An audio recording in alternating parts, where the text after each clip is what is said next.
everybody, welcome to another video. You might have all seen the thumbnail. Say yes, we are going to discuss on how to score 45 plus on KCET.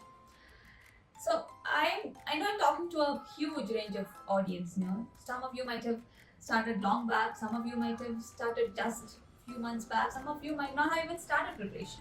So let's get all that sorted. So if you watch till the end, I'll give you tips and tricks on how to crack KCET with 45 plus in physics.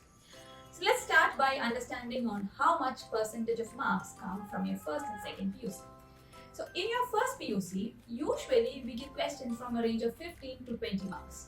It's not always the same, but I can give you a rough range. In your second PUC, on the other hand, you have a higher weighted, which is usually 40 to 45 marks. So first PUC covers only 30% of the questions, whereas second PUC will give you 70 to 75% of your marks. So now you know where to start from, obviously the second PUC. So you have to start studying with respect to second PUC portions. Now we'll look into which chapters have high weightage, which chapters to focus on more and all that. So let's look into that. So you can actually take a sheet of paper and note down the chapters that will help you score very well in your KCET. So let's see. So first, electrostatics. So electrostatics is a very important chapter in your KCET. It can give you almost 6 to 7 marks. So all of this I am saying depending on the trend that we saw in previous year papers. This can change this year, but we are hoping for the best. So usually from electrostatics you get 6 to 7 marks. So if you study electrostatics, you already have 7 marks. Now let's work on the rest of the marks. Current electricity, the next high weightage chapter. Current electricity can easily fetch you 5 to 6 marks. After current electricity, what shall we do next? Let's move on to moving charges and magnetism. Moving charges and magnetism can also fetch you 5 to 6 marks. And then the next important chapter will be electromagnetic induction and AC. Once you've done with electromagnetic induction and AC, move on to optics. Both optics, the ray optics and the wave optics. Both of these can fetch you together 5 to 6 marks. After this, you also have to concentrate on atoms and nuclei, which also is a high weighted chapter.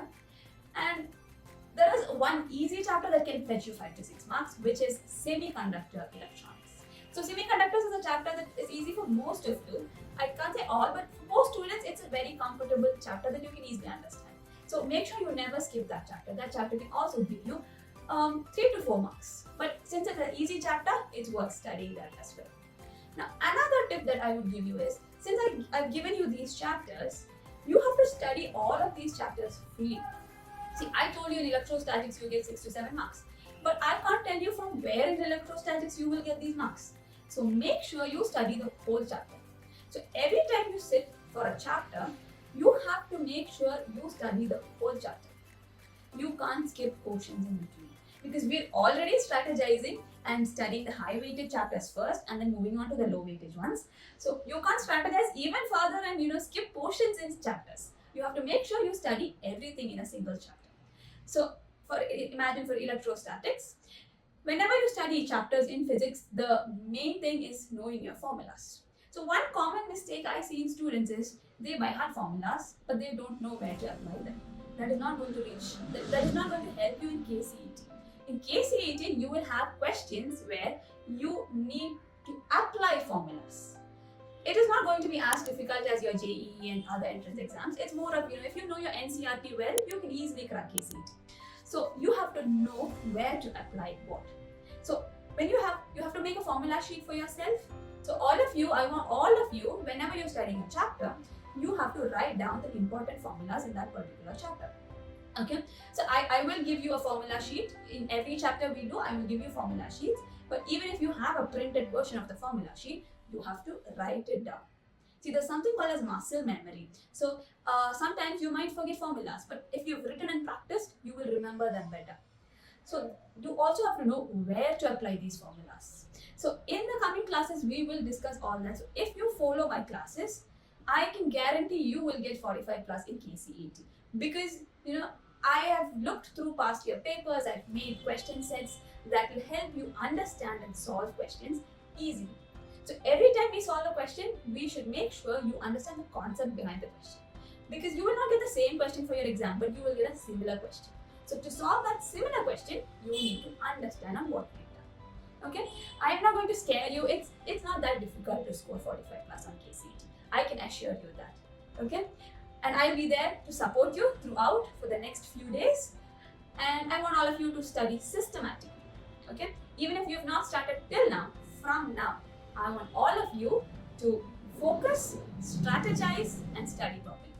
Now, all of that apart, we've discussed only the high weighted chapters in second PUC. So if you study only that, will you get 45 plus? You may if you answer every question correctly, but you may not as well. So let's look into some first PU easy chapters also to be on a safer side. So in first PUC, we will only look at the easy chapters because it's only going to give you 15 to 20 marks. So first chapter that we can study is units and measurements. So you can get 1 or 2 questions from units and measurements. And then the next easy chapter is motion in a straight line, which also we can easily study. You can also study motion in a plane and then work energy power and most important gravitation. So if you study all of these 5 chapters, you will probably get 5 marks, maybe more, maybe less, but 5 marks you will definitely get. So these chapters are very easy chapters. So to be on a safer side, we will look at these chapters in second PU also. So together, all of this together can easily fetch you 45 plus. So I will give you these chapters in detail on the Telegram chat. I'll write it down and I will send it to you. So let's just do this together, okay? So if you follow all of the classes that are going to come, and let's just do this together, okay? I want all of you to relax and from now on, focus, okay? Because you have very few days, but very important days. When you need to focus, you need to do well. I want all of you to score very good ranks and get into very good universities. So let's take up that challenge together and work on this. Now, some very common mistakes that I see in students are whenever you see a tough numerical for your exam, you sit and brainstorm and try to solve it. I wouldn't say that's a bad idea, but do that at the end. So once you go through the question paper, solve all the questions that you know so that you have enough time to brainstorm on the tough questions at the end. Don't waste your time because, see, maybe when you reach till the end, you might see a lot of questions that you know and you might not have time. Let's not get into that situation. So whenever you see questions that you don't know or you feel it's difficult, leave it. Go to the next one. Finish everything, you can come back. Come back, relax and solve the others. Okay? There are no negative marks, so you can definitely answer all the questions. And another main mistake, as I mentioned, is just memorizing equations without knowing where to apply. So if you follow my classes, I'll help you understand equations and teach you where to apply them. That can be sorted easily. What else? You might have a lot of theory-based questions as well. So whenever you have theory-based questions, don't skip them because those could be questions that you know. So make sure you go through the NCERT very well. Do all the solved examples in the NCERT and you have to thoroughly understand the NCERT, which is going to be very important in your KCET. So I think all of you will do well and it's not such a big deal, okay? Relax, study, you will easily crack this because it's not that difficult. You don't have to put it in your mind that KCET is very difficult because it is not. Compared to the other entrance exams, if you are good with your NCERT, you will do well. Now we have so many more days. So let's organize our study pattern. Let's study together.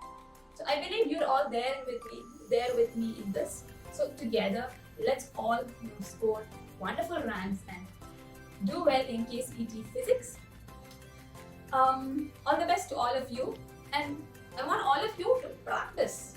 Lots and lots of questions. So at least 50 questions a day will help you a lot. Another important thing in physics is time management. So you know most of the questions are numericals and you require time. And you need to know when to solve what fast. Sometimes you don't have to use a lot of steps, you need to know tricks. So for all of that, you need to practice. So make sure you practice lots of questions and you become quick because time management is very important and you have to answer 60 questions. Okay? Let's all get your concepts very clear. Okay? So I believe if you found this helpful, please give me a like and let me know in the comments on what help you need and everything, anything you want, any kind of doubts, you can always let me know. I will try to respond to it. And see you for my next class. Yes. Bye-bye.